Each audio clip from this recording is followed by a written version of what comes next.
છોટાઉદેપુર જિલ્લામાં ગ્રામીણ વિસ્તારના લોકો ટીમરૂ પાનમાંથી પૂરક આવક મેળવી રહ્યા છે। છોટાઉદેપુર જિલ્લાના જંગલો આજે પણ સચવેલા જોવા મળી રહ્યા છે, ત્યારે ગ્રામીણ વિસ્તારના લોકો જંગલની ગૌણ પેદાશો જેવી કે મહુડા, ડોલી, ચારોળી, લાખ, ગુંદર, કુવેચ, ખાટી આમલી, ટીમરૂ પાન જેવી પેદાશોનું એકત્રીકરણ કરી અને તેમાંથી રોજગારી મેળવી રહ્યા છે। હાલ છોટાઉદેપુર જિલ્લાના જંગલોમાં ટીમરૂના ઝાડ પર નવા પાન ફૂટી નીકળ્યા છે, જે પાન તોડવા લોકો વહેલી સવારે જંગલમાં જઈ પાન તોડી લાવે છે અને બપોરના સમયે ઘરના સભ્યો ટીમરૂ પાનની જુડીઓ બનાવી વન વિકાસ નિગમ દ્વારા ખરીદ કેન્દ્ર પર વેચાણ કરે છે। છોટાઉદેપુર જિલ્લામાં હાલ વન વિકાસ નિગમ દ્વારા ગ્રામ્ય વિસ્તારમાં ખરીદ કેન્દ્ર ઉભા કરી મોટા પ્રમાણમાં ટીમરૂ પાનની ખરીદી કરવામાં આવી રહી છે। Bureau report Rehan Patel, Chhota Udepur.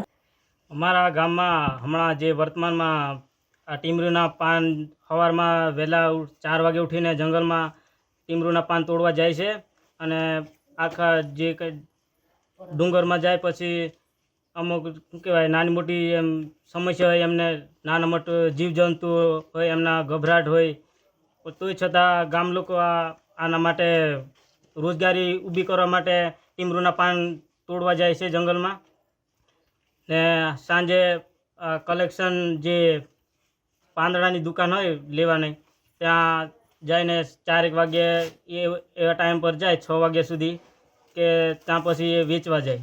એમાંથી ગામ લોકો બધા પોતાની રોજગારી ઊભી કરતા હોય છે।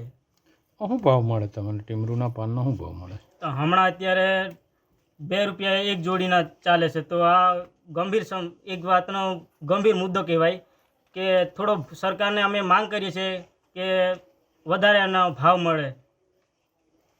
શું નામ તમારું? કાળુભાઈ।